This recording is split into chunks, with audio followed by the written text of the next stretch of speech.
kita lanjutkan diskusi kita tentang menggarami dunia bersama Romo Yohanes Suratman.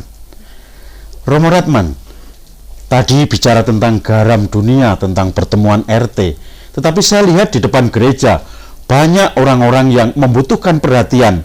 Kadang orang yang tukang becak, yang membawa umat Romo sendiri untuk ke gereja atau pulang, dan mereka kadang membutuhkan orang sakit dan orang yang tidak punya biaya untuk pendidikan anak.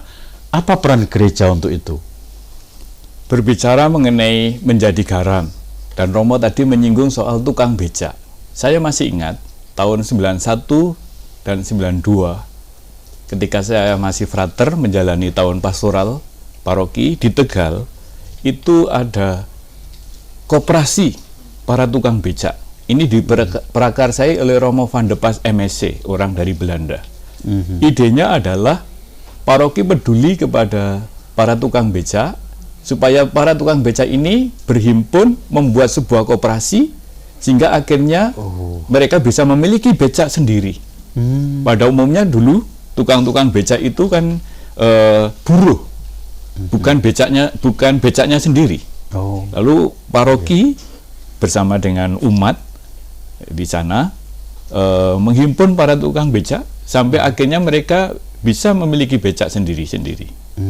Lalu juga ada teman yang diprakarsai oleh Komisi Pengembangan Sosial Ekonomi, ada Dulicak, peduli pada becak. Di film tadi juga ada ya, tadi. Itu salah satu juga upaya kepedulian gereja terhadap orang-orang kecil, dalam hal ini para bapak tukang becak. Kita bicara tadi, gereja hadir di tengah masyarakat untuk peduli kepada mereka, supaya kehadiran gereja ini memiliki arti bagi mereka. Dikembangkan pelayanan kepedulian kepada bapak tukang becak, namanya Dulicak. Ya, bentuk kegiatannya bersama itu Romo Stefanus Herianto, Ketua Komisi Pengembangan Sosial Ekonomi, bisa menjelaskan lebih detail.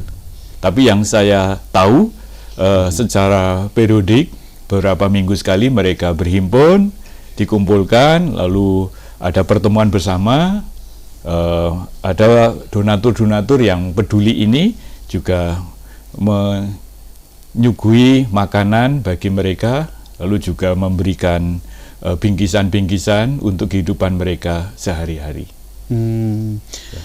Tadi di tayangan yang sudah kita lihat, Bapak Uskup bicara tentang lingkungan hidup. Itu mau ditempatkan di mana di subtema ini? Itu ditempatkan dalam subtema yang keempat. Menggarami masyarakat itu dalam arti yang lebih luas.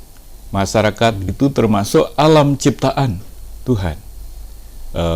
Paus Fransiskus mengeluarkan dokumen Laudato Si. Laudato Si.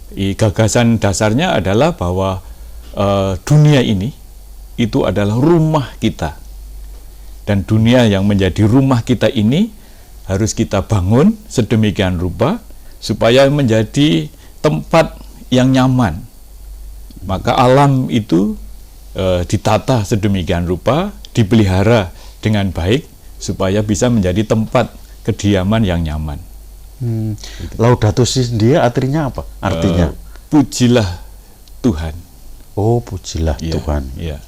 Itu ungkapan yang disampaikan oleh Santo Fransiskus Assisi. Santo Fransiskus dari Assisi, Italia ini terkenal sebagai santo yang peduli kepada alam semesta, pada orang-orang kecil.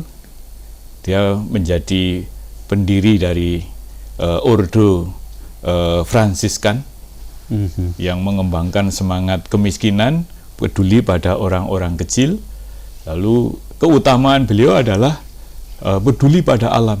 Bahkan konon dalam riwayat hidupnya bisa berkomunikasi dengan binatang-binatang buas sekalipun. Oh, iya. Lalu dia dengan alam itu memuji Tuhan. Pujilah dia. Ya, lewat alam semesta. Jadi alam itu diciptakan oleh Tuhan, dan menghantar manusia untuk semakin memuji dan memuliakan Tuhan. Begitu ya. Ya.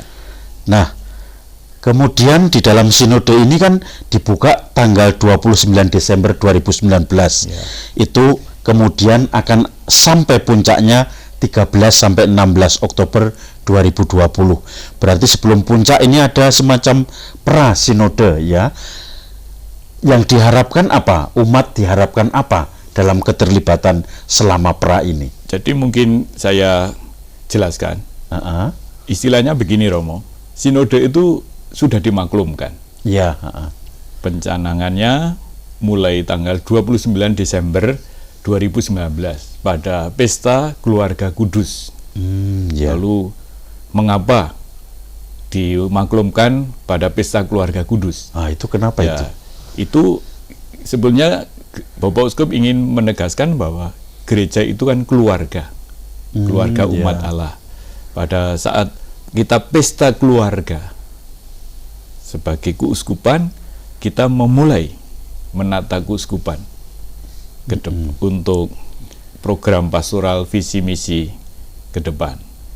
Nah, sinode ini sudah dimaklumkan. Lalu kita jalani tahap-tahapnya. Lalu nanti tanggal 8-9 ada sosialisasi untuk kaum muda dan anak. Bulan ini Februari. Februari di Hinenggria. Lalu minggu berikutnya tanggal 16 Februari 2020 ini ada sosialisasi sinode ke paroki-paroki lewat dekenat-dekenat. Serentak di 4 dekenat dilaksanakan pada tanggal 16 Februari. Ini dilaksanakan sebelum masa Prapaskah. Karena nanti selama masa Prapaskah sebagai kegiatan umat selama 40 hari kita akan berefleksi bersama, merayakan sinode di tengah umat. Bahan-bahan sudah dipersiapkan dan umat dalam merayakan sinode ini diajak merefleksikan 4 tema tadi.